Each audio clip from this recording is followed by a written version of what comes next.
Uma em cada 3 mortes no Brasil é causada por doenças cardiovasculares ou AVC. E é sobre o AVC, acidente vascular cerebral, que a gente vai falar no programa de hoje. Bem Viver começa agora!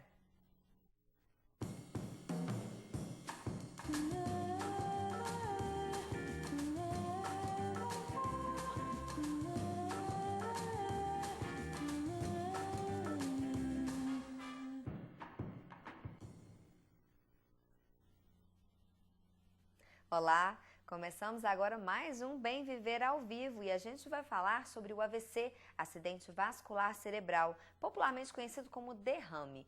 Quem está aqui comigo no estúdio para falar sobre esse assunto é o Dr. Leonardo Brandão. Ele é chefe do Serviço de Neurologia da Santa Casa da Misericórdia de Ouro Preto e professor da Escola de Medicina da UFOP. Dr. Leonardo, não é a primeira vez que eu te recebo aqui no estúdio, é um prazer. Eu que agradeço o convite, muito obrigado. Então, doutor Leonardo, a gente está falando do AVC porque a gente está numa semana especial, né? Sim, sim. Essa semana entre o dia 22 e o dia 30 de outubro, né, é considerada a Semana Nacional do AVC. É uma semana na qual a gente tem uma série de eventos pelo país afora, eventos esses que são organizados por duas entidades, né, pela Rede Brasil AVC e pela Associação Brasil AVC, com a chancela da Academia Brasileira de Neurologia e da Sociedade Brasileira de Doença Vascular. A intenção é que, ao longo dessa semana, que a gente tenha atividades de educação e de orientação à população no que diz respeito ao AVC, aos fatores de risco e ao reconhecimento da doença. E no dia 29 de outubro, agora, próximo sábado, comemora-se o Dia Mundial do AVC, o Dia Mundial de Enfrentamento ao AVC. Então, a gente vai ter atividades no mundo inteiro e, pela primeira vez, a gente vai ter aqui em Ouro Preto. Né, a gente conseguiu trazer esse tipo de atividade para cá com o apoio dessas entidades que eu falei, né, para a gente poder ter atividades educacionais e de orientação para a população a respeito dos fatores de risco e de como você tem que reconhecer um AVC, tá, e que maneira você tem que proceder. Quem quiser participar no dia 29, quais vão ser as ações, doutor Leonardo? Nós vamos ter 2 estandes na cidade, né, um estande aqui em cima na Praça da Bauxita, outro lá embaixo próximo à Igreja do Pilar. E vão ser atividades muito interessantes porque nós vamos ter mensuração de pressão arterial, de glicemia, o pessoal da nutrição, o pessoal da fisioterapia, da terapia ocupacional, da fonoaudiologia vão dar orientações gerais para a população. A gente vai ter também o pessoal da agência transfusional, ou seja, vem uma equipe grande para fora do hospital, isso é muito legal porque é uma interação com a população, para a gente poder dar orientação a respeito de quais são os fatores de risco para a ocorrência da doença, né? E mais importante até, que é o foco no momento agora da campanha, é reconhecer precocemente os sinais, porque essa pessoa que tem o AVC, ela precisa ser muito rapidamente atendida. Isso mesmo. Então, vamos falar um pouquinho do AVC, né? Para quem não está tão familiarizado, o que é esse acidente vascular cerebral? O mais importante, né, é o foco da campanha, né? Por incrível que pareça, 1 a cada 6 pessoas vai ter o AVC em algum momento da vida. Então não é uma porcentagem baixa, né? Para vocês terem ideia, 17 milhões de pessoas por ano têm AVC no mundo, né? E o que vem a ser o AVC? O AVC, na verdade, é uma sigla, né? Que é o acidente vascular cerebral, né? Esse acidente vascular cerebral, ele pode ser uma doença que ocorre por uma diminuição ou abolição do fluxo de sangue, uma determinada artéria, então a gente chama isso de uma isquemia cerebral, ou pode se dar por conta da ruptura de um vaso, de uma artéria, via de regra, com um sangramento para o interior do tecido cerebral, a gente chama isso de AVC hemorrágico. São os 2 tipos de AVC? São os 2 tipos, né? Sendo que dentro do isquêmico a gente subdivide entre AVC, o embólico e o trombótico, mas é uma subdivisão mais vamos dizer assim, científica, né? Não tem tanta importância para a pessoa que está tendo o evento propriamente dito. E um é pior que o outro ou não? Não, depende. O que acontece é o seguinte, existe uma crendice, né, de que se o paciente chega muito grave no hospital, ele está tendo AVC hemorrágico, se ele chega bem, ele está tendo AVC isquêmico. Isso é mentira, isso não existe, tá? Tem pacientes que chegam muitas vezes com grandes lesões hemorrágicas e estão relativamente estáveis e pacientes com pequenas lesões isquêmicas que estão muito graves.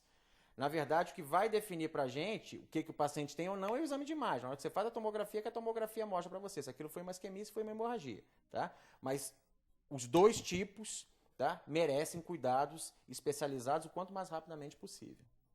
Quem quiser fazer perguntas aqui para o Dr. Leonardo, é só ligar no 3559-3903, lá na nossa produção.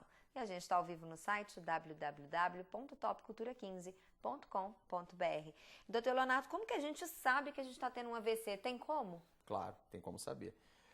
A gente faz sempre uma analogia do seguinte, a pessoa sente algum tipo de dor no peito, a dor torácica, tá? Ela já corre para o hospital. Tá? Tem que correr para o hospital? Tem, claro que tem que correr. Isso pode ser um infarto? Pode, mas pode ser um monte de outras coisas. Mas a dor torácica, todo mundo se preocupa com ela. O AVC, na grande maioria das vezes, o que vai acontecer? A pessoa fica com dificuldade para mexer um braço, fica com dificuldade para mexer um lado do corpo, fica com dificuldade para falar, tá? Fica tonta, fica confusa e muitas vezes resolve não procurar o atendimento ou a família não leva.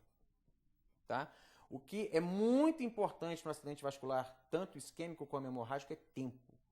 Quanto mais rapidamente essa pessoa puder chegar no hospital, puder ser avaliada, preferencialmente até por um neurologista, melhor vai ser o prognóstico dela. Ou seja, mais rapidamente a gente vai poder atuar e vai diminuir o quê? Tentar diminuir a gravidade daquele quadro e, obviamente, sequelas futuras. E a tontura, por exemplo, a pessoa pode achar que não é nada, né? Sim, pode achar. Tá? Na grande maioria das vezes não é. Tá? Mas o que acontece? É preferível que a pessoa vá para o hospital e seja avaliada e o médico diga, olha, isso que você está tendo não é nada de grave, tá? Baseado nisso aqui que a gente já viu, de exames e de avaliação clínica, do que ser um AVC e a pessoa está em casa. Tá? Então, diante desse tipo de suspeita, é preferível que a pessoa vá para o hospital para ser avaliada. E a principal causa é a hipertensão? Sim. O principal fator de risco isolado é a hipertensão. Tá? O termo AVC, que a gente fala de acidente, né? Apesar de já ser um termo massificado, não é o termo mais adequado. Por quê? Porque o acidente denota o quê? A obra do acaso. Tá? Coitada, esse acidentou, foi um azar. A gente sabe que no acidente vascular cerebral, tá? Existem fatores de risco muito bem caracterizados. O principal é a hipertensão arterial, mas não é o único. A gente tem a hipertensão, diabetes, colesterol aumentado, tabagismo, etilismo pesado, não que a pessoa não possa beber, ela pode tomar um choppzinho, tomar um vinzinho, alguma coisa assim, não tem problema, porque ela não pode tomar o barril inteiro, tá? Obesidade, sedentarismo, uso de drogas, tá? Isso qualquer droga, mas principalmente crack, cocaína e heroína. Então, com relação ao AVC, a gente conhece todos os fatores de risco. O principal, como a gente já falou, é a hipertensão. Esses são fatores de risco que a gente chama de quê? Modificáveis. E a pessoa que toma um remédio de hipertensão pode chegar a ter um AVC? Pode, se não se tratar adequadamente. Tá? Porque a partir do momento que você trata a hipertensão adequadamente, seu risco diminui. A partir do momento que você trata o diabetes adequadamente, seu risco diminui. A partir do momento que você é obeso e perde peso, que você é sedentário e começa a fazer atividade física, você modifica esse fator de risco. Por isso que a gente chama de fator de risco não modificável. A gente só tem 2 fatores de risco que não são modificáveis, que é o quê? Idade. Ou seja, quanto mais a pessoa envelhece, maior é o risco dela ter o acidente vascular, tá? E vamos colocar aí uma questão genética racial. Eu não gosto muito de falar de questão racial porque é complicado, a gente sabe que nós somos muito miscigenados, mas as pessoas que são afrodescendentes, ou seja, são descendentes de africanos subsaarianos, abaixo do Saara, a África negra, eles têm uma predisposição maior a ter eventos vasculares. Por quê? Porque eles têm uma predisposição genética maior à hipertensão. Isso já é comprovado cientificamente. Então pode ser hereditário. Exatamente. São os 2 fatores que não são modificáveis, tá? Todos os demais fatores eu consigo intervir. Eu consigo controlar e diminuir o risco da pessoa ter o AVC. E se a pessoa tiver essa suspeita do AVC, ela tem que ir direto para o hospital, não tem que tomar nada? Não tem que tomar nada, porque na verdade ela não sabe o que está acontecendo, ela tem uma suspeita, tá? E a pessoa, ela é leiga, ela não é obrigada a fazer diagnóstico, tá? É baseado nisso que ela está sentindo e na orientação de que ela já teve, entendeu? De que aquilo ali pode ser alguma coisa grave, ela tem que procurar o hospital. Não tem que parar para tomar banho, não tem que parar para trocar de roupa, entendeu? Vai correr para o hospital para ser vista por um médico, de preferência mais rapidamente possível por um neurologista, que é o médico habilitado a lidar com aquilo. E existem mais casos entre homens ou mulheres ou não faz diferença? Olha, estatisticamente, os homens sempre têm um pouco a mais que as mulheres, né? Se você parar aí para analisar a estatística de, por exemplo, de AVC isquêmico, mais ou menos 1,5 para cada mulher, né? O que a gente tem percebido é que gradativamente tem acontecido mais eventos nas mulheres, tá? Existem algumas justificativas, vamos dizer assim, epidemiológicas, tá? Mas os estudos demonstram o seguinte, é porque as mulheres, aí não é sendo sexista em hipótese alguma, as mulheres começaram a ter hábitos que eram hábitos anteriormente dos homens, né? As mulheres começaram a usar mais tabaco, as mulheres começaram a beber em demasia, as mulheres começaram a ser mais sedentárias, um risco maior de obesidade, tá? A gente tem que levar em consideração que a mulher, antes da menopausa, ela tem um fator protetivo que é dado pelos hormônios. A partir do momento que ela entra na menopausa, não produz mais hormônio, o risco vascular dela começa a se equivaler com o do homem. Então, o que acontece? Devagarinho, as mulheres estão começando a empatar a incidência. A gente começa a ver muita mulher tendo acidente vascular, coisa que a gente não via até certo tempo atrás. E em mais jovens também pode acontecer, mas não é comum. Pode acontecer em qualquer idade. Desde criança pequenininha, que não é usual, e aí geralmente na criança pequena ela tem alguma doença associada ao AVC, tá? E no jovem, infelizmente, o que a gente tem visto é o seguinte, é o uso de droga, tá? A gente tem, invariavelmente, chegam pacientes mais jovens no hospital, mais jovem o quê? Abaixo de 50 anos de idade. AVC, teoricamente, é uma doença de pacientes de 50 a 60 anos acima. Tá? A gente vira e mexe, interna pacientes no hospital, tá? Isso não é uma estatística só nossa aqui de Ouro Preto, isso é uma estatística global, tá? De pacientes jovens, teoricamente saudáveis, mas que por conta do uso de drogas, eles desenvolvem doença vascular.